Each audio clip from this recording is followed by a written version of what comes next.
Good afternoon, and welcome to CSIS on what has to be the most dreary day that we've had here in November. So thank you for your fortitude and your sense of adventure in venturing out today. My name is Stephanie Sanek Castro. Until recently, I was the acting director of the Homeland Security and Counterterrorism Program here at CSIS. And I want to welcome you to our event today on achieving disaster resilience in U.S. communities. Hopefully, several of you have picked up some copies of the report that were available downstairs. If not, we can make them available to you on your way out or online at csis.org. Just rules of the road, if you wouldn't mind setting your personal devices to silent or stun, I would appreciate it. They do, in fact, disagree with our AV system here, so I would ask you to do that. So the issue of disaster resilience is one that we here at CSIS have taken a great interest in for the last few years. I know a number of you here today have attended some of our past events and discussions on the topic as part of our Disaster Resilience series, generously sponsored by the Irene W. and C.B. Pennington Foundation of Baton Rouge. For any of you who are interested in the series, again, I refer you to the website csis.org for both videos and expert interviews. Over the last decade, we have witnessed the increased frequency and severity of natural disasters throughout the United States and around the world, the rising economic losses, the mounting costs of providing relief. With far-reaching consequences that range from loss of life, loss of property, psychological and economic damage, it's clear that merely throwing money at the problem in the aftermath, immediately after a disaster, constitutes a wildly insufficient approach. Rather, here at CSIS, we've been exploring how to approach this issue set from a different perspective, one that draws on the full spectrum of public and private sector stakeholders, that emphasizes risk mitigation, and puts into place key elements in advance of a disaster in order to strengthen community resilience. Today's event marks the completion of our most recent study of natural disasters and community and resilience. Before I talk about the report, our findings, and our recommendations, I'd like to briefly introduce our two guests who are seated on the dais to my right. I really could not have asked for two better, more knowledgeable, and visionary individuals to discuss the roles of public and private organizations, areas for potential reform, and the need for ongoing dialogue. I will introduce them briefly to you, and then summarize the report, and then turn the floor over to them. Speaking first after me would be Ms. Robin Barnes, who is the Executive Vice President and Chief Operating Officer of Greater New Orleans Incorporated, which is a regional economic development alliance serving the 10-parish region of Southeast Louisiana. Her organization pursues an aggressive agenda of business and product development, improving regional business conditions through policy, workforce, and research initiatives. Ms. Barnes was also a key advisor on the Hurricane Sandy Rebuilding Task Force and has been active in the philanthropic space for decades. Mr. Bob Ottenhoff is president and CEO of the Center for Disaster Philanthropy, a nonprofit organization located a scant block away from here, dedicated to transforming disaster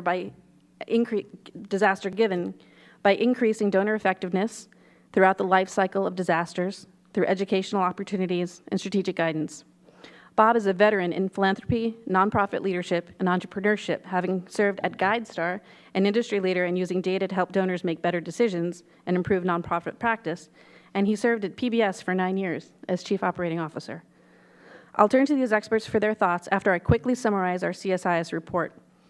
The report presents 12 key findings and associated recommendations that have resulted from nearly 2 years of our research.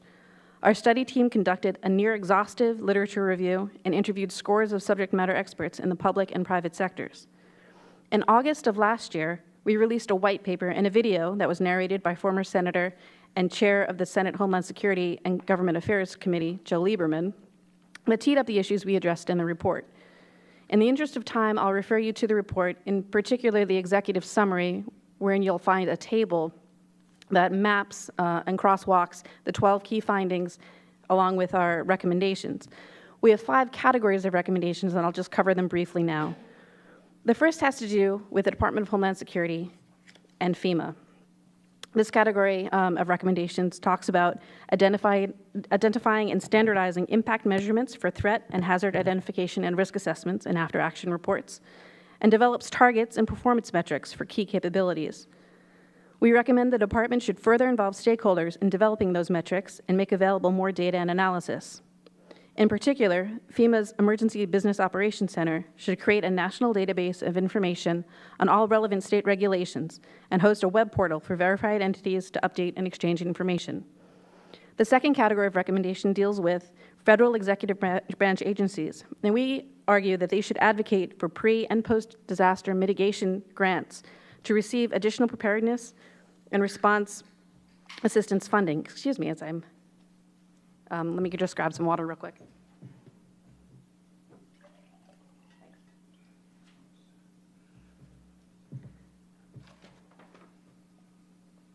So the house I live in was built in 1900. Just so you know, radiator heat, completely drying, and then we come here to CSI. So I apologize for the frog in my throat. So we were talking a little bit about federal executive branch agencies and what they can do. In addition to talking about mitigation grants, we argue that they should create a framework for waivers for regulatory and other requirements. We can talk a little bit about that during the Q&A session in terms of what kinds of waivers they should grant. The third category of recommendation hinges on state and local governments and what they can do to help community resilience. For example, exploring available options to transfer risk to federal government, which really should be a welcome recommendation for state and local governments, and to prepare memorandums of understanding to improve flexibility in credentialing and, again, waivers. They should also work within public and private partnerships to detail responsibilities and guarantee protections. The fourth category is what, if anything, will get CSIS into hot water, and that is our category where we talk about what Congress can do. I am a former professional staff member on a congressional committee, and I know that if this crossed my desk, I'd kind of look askance, but hopefully CSIS can bring enough weight to this discussion for them to actually ask us about what we mean when we say Congress should pursue scalability of response and recovery assistance, evaluate programs critically, authorized FEMA private pilot programs that have improved efficiency.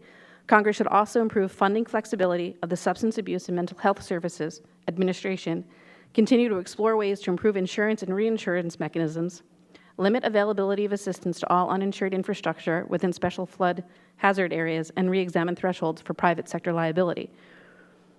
Our fifth and final category of recommendations deals with public-private partnerships and continuing research and development efforts on exploiting crowdsourced data for better situational awareness, examining other methods of mitigation promotion, such as incentivizing continuity of operations planning with low-interest loans, exploring public-private efforts to identify, plan, implement longer-term risk and vulnerability reduction strategies, and really take a look at accounting for all potential community impacts, such as health.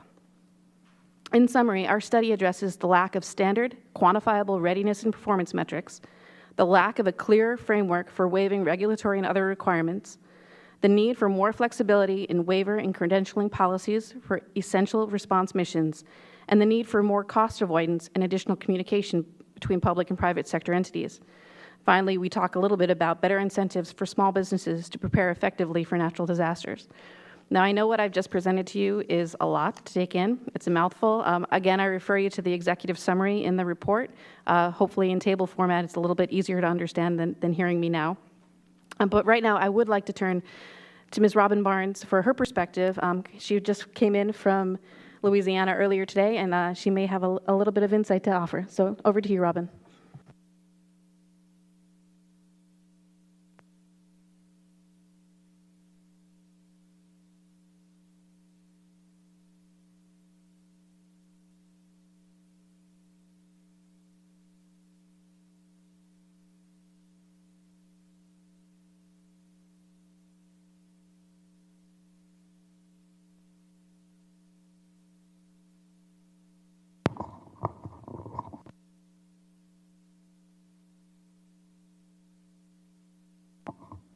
Yep.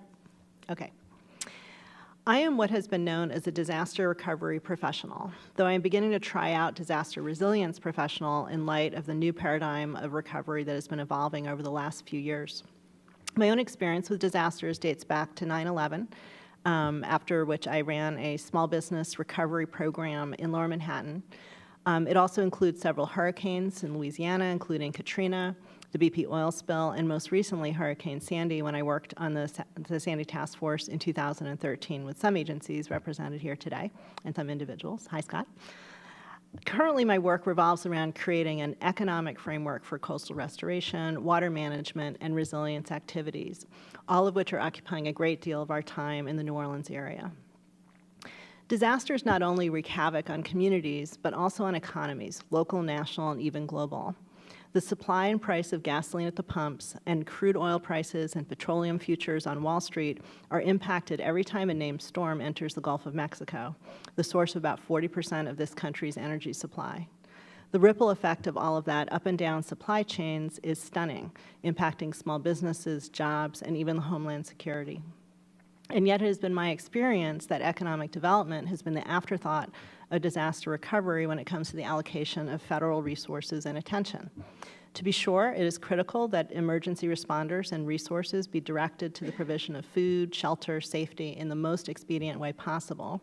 And this is not to say that resources have not been directed to economic recovery after disasters, but usually that has been the result of lots and lots of advocacy. EDA, for example, Economic Development Administration, did not get an allocation in the Hurricane Sandy bill. It is imperative that the economy be addressed concurrent with rebuilding infrastructure and housing, and that resources are aligned for maximum impact. Assessing what sectors were impacted and what opportunities may stem from the disaster can prove fruitful, inform recovery, and most importantly for today's discussion, build resilience. Here are just a few things to consider in terms of investments in economic recovery, all of which are things we have been able to do or continue to do in New Orleans. Taking steps to diversify the local economy so that when disasters or other market shocks occur, business activity remains, even though some sectors may be temporarily offline. Aligning transportation and infrastructure repairs with regional economies, acknowledging that people sometimes live and work in different places and need to be able to get back and forth. Building local capacity of firms and workforce to rebuild, and supporting innovation so that local specializations can be developed and exported. Supporting entrepreneurship because not all businesses are able to rebound and may need to be replaced. Investing in economic assets that can generate revenues and jobs for generations to come, and ensuring that everyone participate in and benefit from recovery. More recently, investing in green infrastructure, ecosystem restoration, and a more integrated approach to flood and subsidence mitigation and adaptation. These are all things that are critical to an economic recovery. These are the sorts of things we have been able to do in New Orleans or are working on, utilizing federal resources from HUD to DOT to Economic Development Administration and more. But this list is pretty universal and applicable to all areas vulnerable to disasters. The business sector is an integral part to recovery, not only as a recipient of small business loans, for example, or the implementer of rebuilding contracts, but also as a potential innovator and partner. There are not a lot of avenues other than through contracts where businesses can engage in recovery, and I think that is too bad, which is why some of the recommendations around public-private partnerships are really important. Before I end, I want to talk a little bit about two ways in which we are engaging businesses in the long-term resilience of New Orleans and the Gulf Coast. The first is the creation of the Greater New Orleans Urban Water Plan, a resilient study and vision for the region for living with water, that's stormwater, groundwater, rather than simply pumping it out of the city. This will help keep us resilient. This $2.5 million plan was funded by Hurricane Gustav, CDBG disaster recovery funds. Our state had the foresight to think about resilience back in 2008 after Hurricane Gustav and set up a $10 million community resilience fund from which we were able to develop this plan. But instead of engaging only scientists and researchers, we procured a team of Dutch and American water industry leaders, including engineers, architects and designers, urban planners, landscape architects, along with the research institutions and other experts, so that the plan would be relevant in both theory and practice. Of note, we documented the economic benefits of implementing this plan. A conservative investment of $6.2 billion would have benefits and impacts totaling more than $20 billion in reductions of damage from flooding and subsidence, increased property value, lower flood insurance premiums, and job creation. Sounds like a good investment. The next example is the Louisiana Coastal Master Plan, a $50 billion plan for achieving real land gain over the next 50 years along our coast. This plan has been legislated, and a portion of the funding will come from the Restore Act, thanks to Senator Mary Landrieu and the rest of our terrific federal delegation, as well as delegations from around the country that supported this. Because the voice of the private sector has been absent in advocacy for coastal restoration in Louisiana, we created the Coalition for Coastal Resilience and Economy, which consists of business leaders, bankers, lawyers, CEOs of manufacturing companies, and other business leaders who insist that coastal restoration is economic development and must occur in order to protect our economy. Moreover, it can provide great economic opportunity as well. My friend Dale Morris from the Dutch Embassy is here. He's the one who told me about how when government can partner with academia and private sector, innovation can be born. In the Netherlands, they generate at least 4% of their GDP from water management, including exporting services and technology. And who wouldn't want a little bit of that? Thanks. Thanks, Robin. Bob?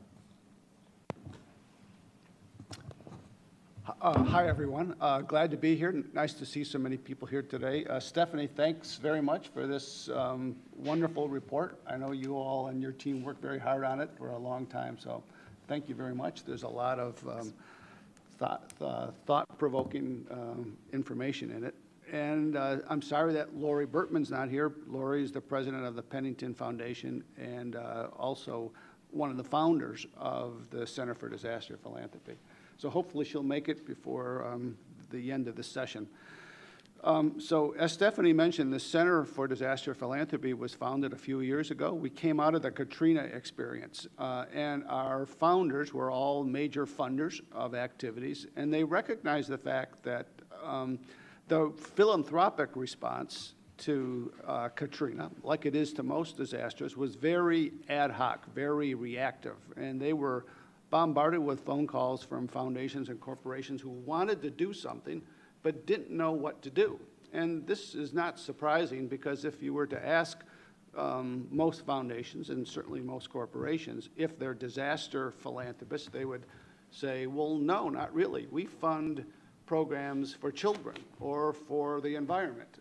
And our disaster granting is just a very, very small portion of what we do. So they don't always have the experience, they don't always know what to do, and as a result, funding, for the most part, from foundations, and I'm going to talk about some notable exceptions to that, tends to be reactive. 90% of all dollars given to disasters is given within 90 days of a disaster occurring. And I'm actually right now doing quite a bit of work with the media on Ebola, and one of the issues with the Ebola crisis is there's not an event that captures media attention. It's a slow evolving event that has occurred over many months and you could argue years. So I thought what I would start is by, first of all, saying something I really like about the report, and that's the emphasis on whole communities. I think that's really important, and that hasn't always been the case. But when we think of a whole community, we want to make sure that government, private sector is thinking about how to partner with private philanthropy. We've just helped to fund a major report that was just released on funding around Sandy. And this is a report done by the Foundation Center. One of our partners was Philanthropy New York and the New Jersey Council of New Jersey Grantmakers. So all the major funders in the metropolitan area of New York. You probably know some of these statistics. $60 billion came from the federal government, or thereabouts. Almost $19 billion in private insurance. And then about $329 million from foundations and corporations. Now, this is not including individuals, which was also a significant amount, but I'm going to center my remarks on institutional givers. So you could say $329 million, that's either not very much or that's a lot, depending on what your perspective is. And I'm going to say it's a lot in this case. It came from about 600 foundations and corporations and other institutional donors. And to me, the point I want to emphasize here is where did it go? With $60 billion coming from the federal government, with nearly $19 billion coming from insurance. What could foundations do? And what foundations like to do, corporate foundations as well, is find the gaps, find the areas that aren't being funded by others. And in this case, of that $300+ million, about 65% of it went to human service organizations.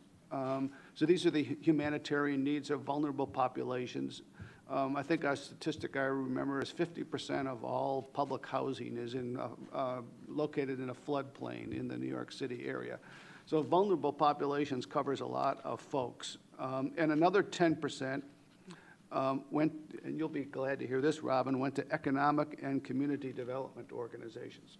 And you were probably had your hand in spending some of that money. And then 5% went to federated organizations. So that's an interesting data point for us to be thinking about as we consider this whole issue of private philanthropy. I wanted to also mention an article that just happened today in the Washington Post, and this is about, it's entitled, "In Ebola Fight, Private Foundations Provide Critical Financial Aid."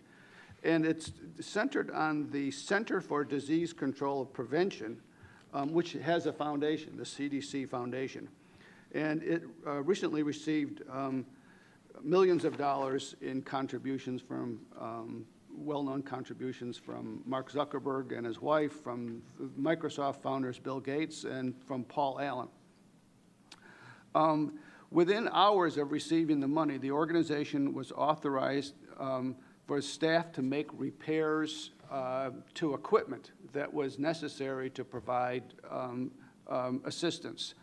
And within the week, it was able to order, paid for, and ship to the region about 200 additional pickup trucks and four-wheel drive cars worth $5 million. The unpredictable, and here's a quote, Stephanie, that should have been in your report. "The unpredictable nature of the Ebola virus has made the government's partnerships with private donors critically important in the crisis response.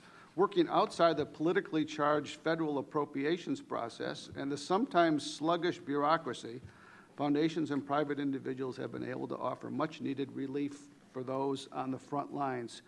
One of the workers said the unexpected needs, big and small, came up nearly every day. Motorcycles to deliver supplies through narrow roads, baby formula, data entry staffers. There would not have been an obvious second way to do it without foundation support. And then finally, this quote from Paul Allen's foundation: "Hours, literally hours, after their question, we were able to respond." One of the first organizations to donate money was the Paul Allen Foundation. In the case of this humanitarian crisis, we knew how important it was to get the money out quickly. So when we talk about private philanthropy, even though it's not not always the same amount, it's money that can be offered quickly, with less bureaucracy, can be more targeted, can focus on the social humanitarian issues and vulnerable populations, and can be flexible. So that's first thing I just wanted to mention about thinking about the role, sometimes not major amounts of money, but the role that private philanthropy can play in this whole community. A second part that we also liked about the report and like about this thought of whole community is how the executive branch and private philanthropy have made considerable strides in their ability to work together in the intervening 9 years since Katrina. A couple of examples that we have noted is the growing and expanding relationship between FEMA, HUD, Homeland Security, and other executive branch offices and private philanthropy. The creation of the National Business Emergency Operations Center, the creation of the FEMA Private Sector Division, in 2007, and the creation of the Center for International Disaster Information. And that the CD provides resources and conducts public awareness activities designed to empower donors to help people affected by disaster. So I think since Katrina, we've begun to see some recognition of communication, but there's still many bridges to be built and a long ways to go. Conversely, the private philanthropy sector which was previously accustomed to operating in a vacuum, now views the executive branch as both a resource as well as a partner of a disaster. And we're pleased to see USG representatives at the national VOAD conferences, for example, something we didn't see a long time ago. I was the moderator of a panel about 6 months or so ago of Katrina funders, and I asked them, what was the biggest lesson you learned? And they said, we have not established strong relationships with municipal and state governments. And foundations often tend to think, you know, we can do whatever we want with our money, and it can be used in any way we want. And what they realized after Sandy was for them to accomplish some of their goals, they needed to go through government layers to get zoning approved, to get new construction plans, to engage in civic engagement, to kind of repurpose how their communities would operate. And I think it's a lesson from Sandy that we're going to hear more of from the foundation community. They must establish stronger relationships with local, state, and federal government. Finally, I just want to mention something about the full life cycle. I mentioned in my opening statement that so much of disaster philanthropy dollars is reactive, and we're trying to get donors to focus on the full life cycle. It's, I think, one of the benefits, one of the side results of Katrina was, or I'm sorry, of Sandy, was for the first time we began to hear governors and mayors in the New York metropolitan area begin to utter the word mitigation. And we're now hearing quite a bit of that, and we're hearing the press talk about it as well. And so our effort is to try to get donors to think about planning, about preparation, mitigation, as well as the long-term recovery. And just a couple of, and so one quote from this report: philanthropic organizations can prove especially important in the long-term planning and recovery phases due to their ability to pool private funding and act independently of election cycles. A couple of examples of that: we're working right now with 10 states in the upper Midwest and working with 18 community foundations. And the whole effort of that work is around helping community foundations become community leaders in planning and preparation for disasters. We also just recently announced an early recovery fund that will now operate in the Midwest, where we have accumulated some funds that we will use when disasters occur for early recovery type work.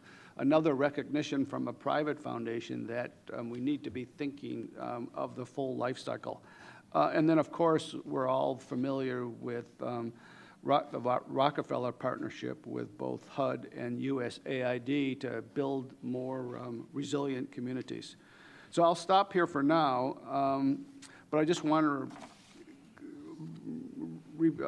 say once again three key concepts that really resonated with us. One is a concept of the whole community, getting everybody involved. The second is a full life cycle, making sure that we're talking not just about emergency relief in those few days when the cameras are trained on the situation, but the full life cycle of disasters, which is so important.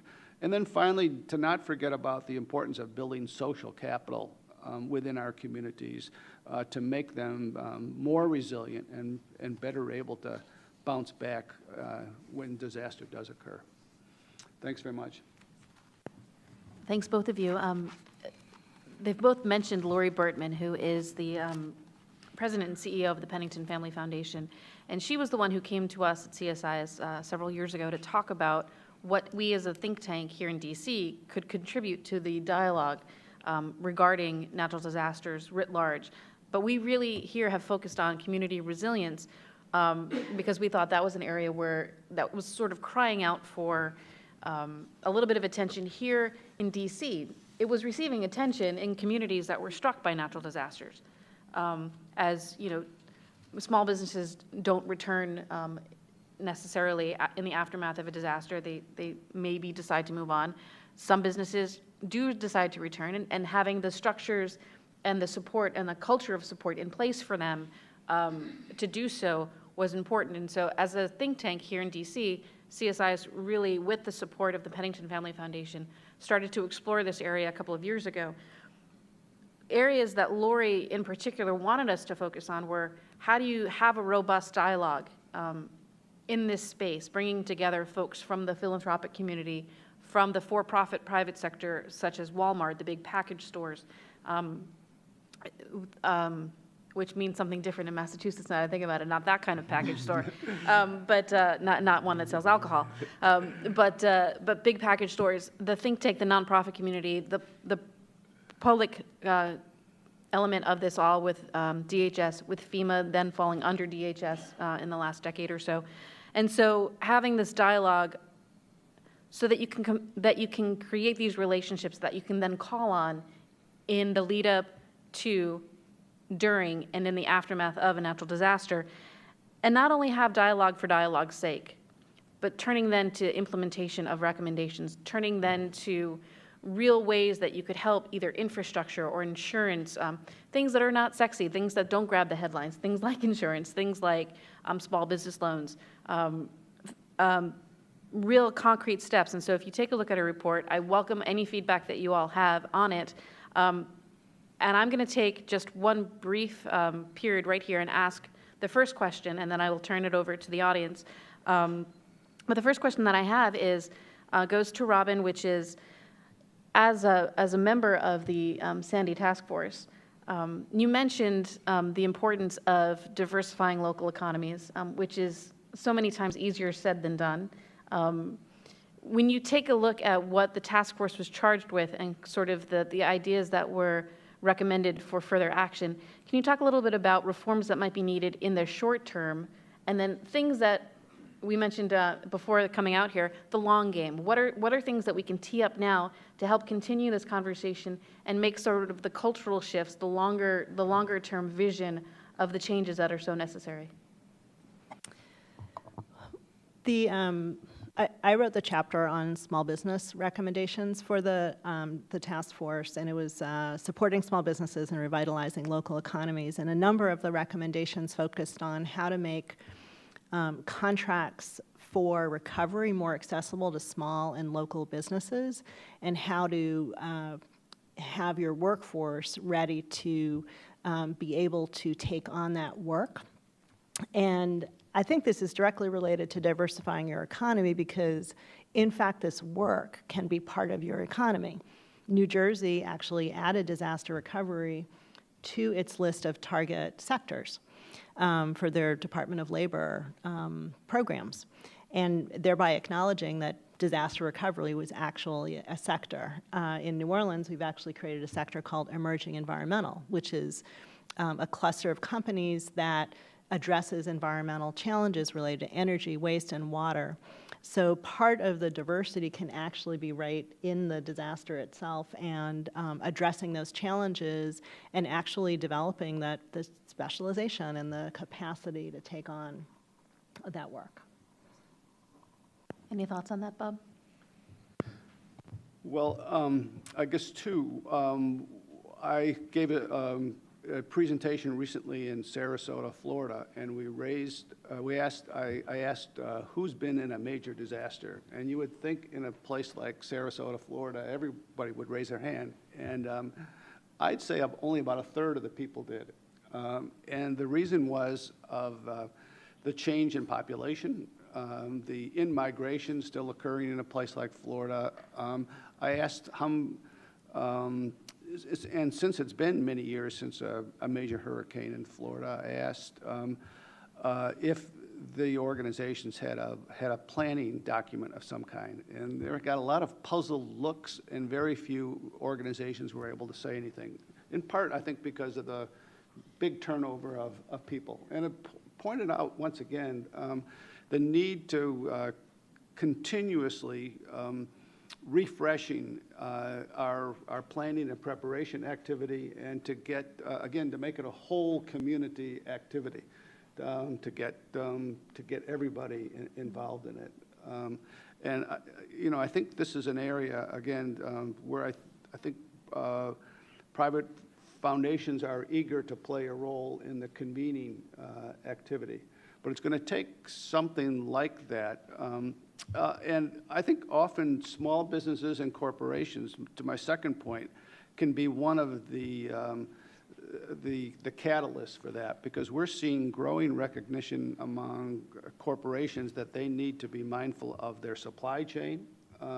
They need to be much more mindful of their risks. So we're starting to hear much more sophisticated presentations from particularly from large corporations, about the siting of their plants, about what kinds of plans their vendors have, about transportation issues, about the safety of their employees in times of disaster.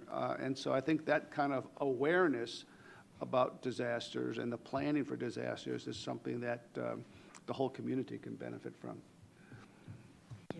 I'd like to turn it over to the floor. If anyone has any questions that they'd like to ask our panelists, I ask that you stand, wait for the microphone that will magically appear by your elbow. State your name, your affiliation if you have one, and then if you could ask a question, I would very much appreciate it. First up is the lady in the back. My name is Pat Cleveland. I'm a faculty member at the Smith School of Business at the University of Maryland, just up the road. And I am really thrilled that you are having this session today. I appreciate so much that you are addressing these issues from the interface between government, business, and the community.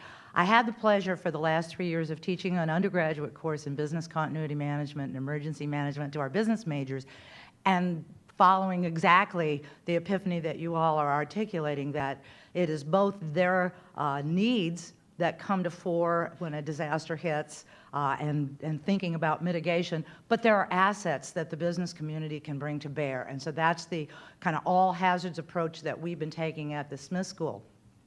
I've also been working in the space with our corporate partners, and kind of their responses have been very interesting all over the map. And so I am getting to my question, I promise. In talking with them about what do you do in terms of preparedness, it's way too late to start with mitigation.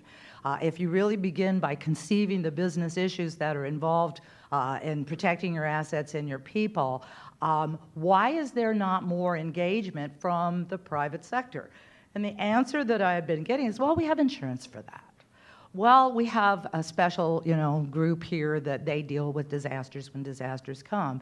But there wasn't anything really strategic. So my question to the panel is, the people that you are working with in the philanthropic space, are they from the foundations and the philanthropic arms of these private sector entities, or are they separate from that? And is there a role that the foundations for, consulting firms and other firms can really play in this interface here?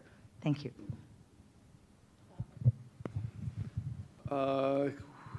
Tough question to answer in terms of where they're coming from. I think there's this is a gross generalization, but most corporate foundation money tends, again, to be short-term in perspective. And it's driven by employee needs, a need to get employees involved, a need for employees to match contributions, a need for their corporate community to feel like they're doing something when a disaster occurs. And it's a little hard to get credit or to emblazon your name on a planning effort for something that may or may not happen 10 years from now. So that's, I think, part of the challenge of this. As I mentioned, we find our best opportunities for partnership are with the risk assessment organizations, those who have to think about continuity, those who have to think about what does our business do if there is a disaster. So I think you have to kind of segment it a little bit and find your partners for different types of activities. I've actually seen a lot of progress, probably going back to since 9/11, which I don't really know why, but for some reason it seemed to put small businesses on the map in terms of philanthropy and focus. And I think a lot of that has to do with small businesses now been documented to employing, I can't remember, 60% of low-wage workers in the country. I don't know what the exact percentage is, but it's pretty significant. And so on the one hand, there's sort of the government support through SBA, the Small Business Development Centers, which now actually do have a lot of business continuity programs. But also there are some large-scale initiatives with Goldman Sachs 10,000 Small Businesses, JP Morgan Chase has a focus on small businesses. So I think and that is very much, from my perspective, a good business model for them because that's about protecting also their own interests. So I think that's kind of when it starts to work, is when you sort of have companies sort of seeing that by protecting their own interests, there's a gain. And small businesses are critical to their supply chain. Thank you. There's a gentleman in the back, please. I'm Bob Hershey. I'm a consultant. Are you able to use the internet to get people together and get funding together and get agreements on these projects? Bob? I'm not sure I understood what you were. Can you hold meetings online? Can we? Sure. Are you speaking about during disasters or? Oh, in preparation. Sometimes that works. I think the effort usually is to start off with in-person meetings to try to build rapport, build a relationship. I think over time, once those bonds have been created, using media, multimedia becomes a more effective tool. If I could just add to that, in conducting the interviews for this study, we talked a lot to folks about crowdsourcing, and in the era of Kickstarter and all of those, what draws the attention of the folks who would participate in that kind of forum. And it ends up that a lot of times crowdsourcing is really good for situational awareness on the ground during a disaster and in the aftermath of it. But talking about what Bob has talked about, the planning, sort of the deliberate approach in advance of a disaster, it appears that crowdsourcing is not as useful as it could be. This is one of the areas where I think you could focus some attention for improving. But again, currently, and probably in the immediate future, crowdsourcing seems to be good during and in the immediate aftermath. There's potential for advanced work to be done. But I think, as Bob was saying, it's trying to grab an attention of people for an eventuality that may not occur. And so it's very hard to get interest levels. Am I mischaracterizing that at all? Okay. Thank you for agreeing with me. This gentleman up here. Leo Bosner with the International Institute of Global Resilience, a very small nonprofit working with Japan since the 2011 disaster. Mr. Odenoff, could you talk a little bit more about how to get the donor community more involved in that full cycle of emergency management? You said 90% of the money is given within 90 days. Do you have any ideas on how to get that spread out a little bit further for the other phases? Thank you. Welcome to my world. So a lot of our efforts go into educate and inform. I think you know this from your own experience in Japan. It's much easier to talk to a donor who has been through a disaster. And so we're finding, of course, this has always been true in places like Louisiana, where we can talk to Lori Bertman at the Pennington Foundation because she's been through a disaster, or sometimes those donors in Florida.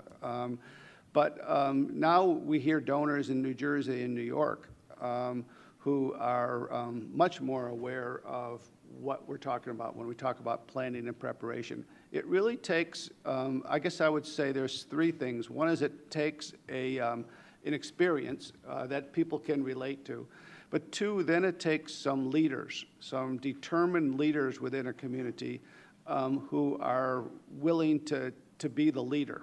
I mentioned our experience now in the Midwest, where we're working with 18 community foundations. It took a determined foundation and a group of leaders. And then finally, it takes I think a convener, an organization who's willing to stick with it, who's willing to organize all those difficult meetings, who's willing to stick with it for several years, and then to continue to refresh it. Because so often these efforts result in a brilliant report that gets everybody excited for a year or so, and then is quickly forgotten. There was a quote about Ebola that was in the New Yorker last week that I remember. And the writer, Michael Spector was the writer, said, our approach to pandemics is first we get frightened, then we forget. And that's going to happen with disasters unless there's somebody there who can, continually involve the community. Not an easy task. Thanks. We have time for 2 more quick questions. So, Gabriel, if you can come, and this young lady in the front, and then here, this young lady here up in the front, and the gentleman in the purple. Hello. Thank you for calling me young lady. I'm 63 years old. Anyway, I'm Annie Kayaban Wilderman. As I said this morning, I am a product of USAID, Government of the Philippines training. And this report is very nice, and I would like your permission to baseline. I will do it in the Philippines. And my question is under methodology, because as a planner, development planner, we always joke about those ivory tower planners, okay? And that triggered me to really live with scavengers when I had a scavenging program, okay?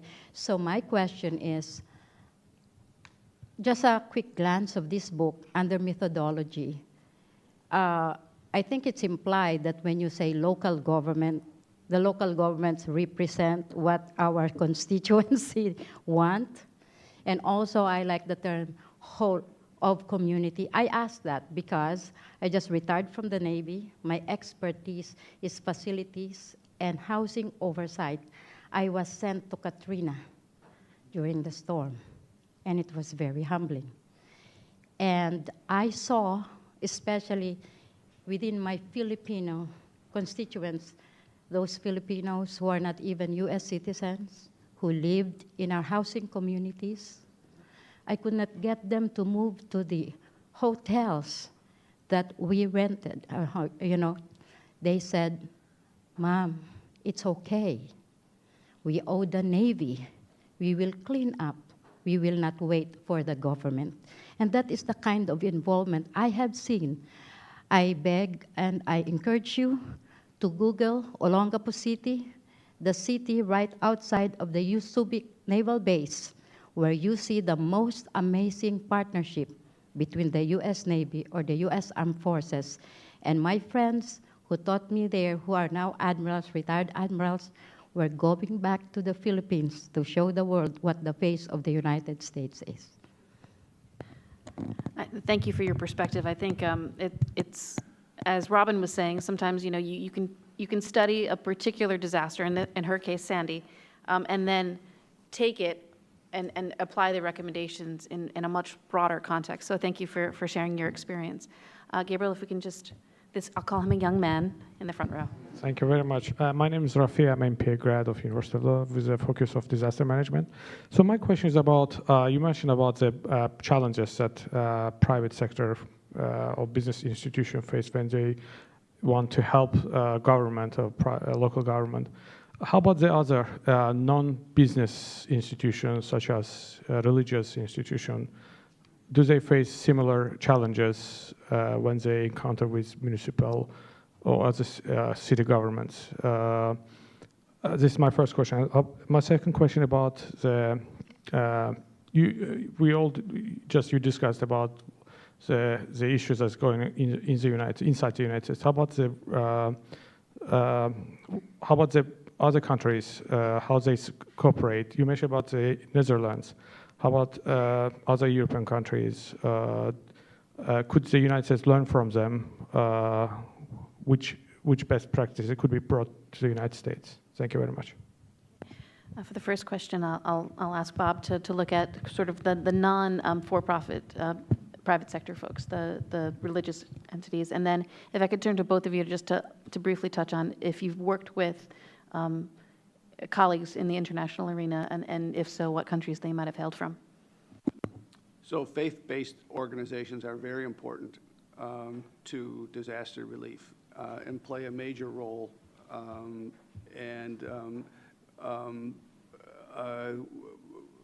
Our country really couldn't do without the role of faith-based organizations in the immediate disaster relief. It's sometimes a challenge to coordinate all their activities, and the activity tends to focus primarily on the immediate relief. What I think we need to do in partnership with government is find more intentional approaches that covers, as we've been talking about planning and preparation, and then find organizations who have the resources for the long term of the recovery rebuilding. And I think that's an area where we still need more work. There's still more work that needs to be done in a public-private partnership.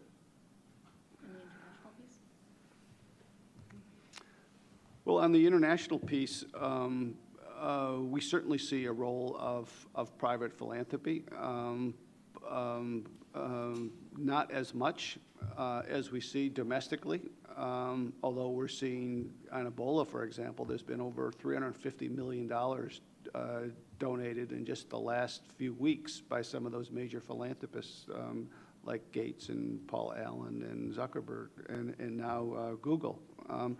So it does happen, but it tends to be a little less. There's certainly the large NGOs who play a very important role, and in some ways are more organized to do the full life cycle of disasters. So you're seeing more activity in planning, more activity in recovery, sometimes than you even see here domestically. And of course, government plays such a huge role on the international front and multinational corporations, organizations.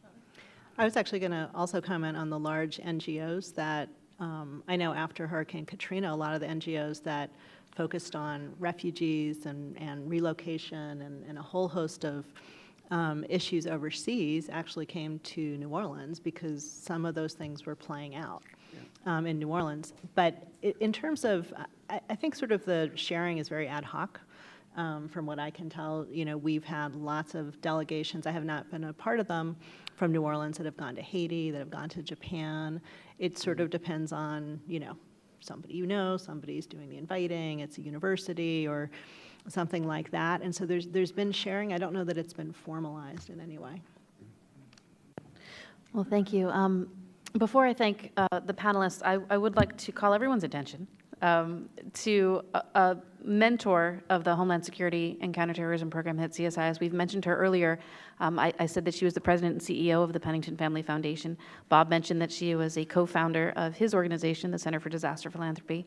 And I believe she is probably one of the foremost experts that I've met and even heard about in this field of talking about disaster giving. So Ms. Lori Burtman has joined us.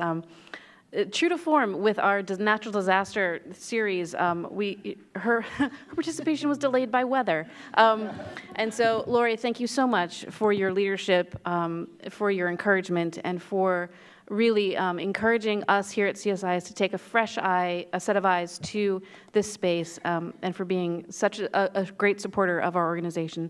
So, Ms. Lori Burtman, and please join us in thanking our panelists. And thank you all for joining us on such a dreary day. Have a good one.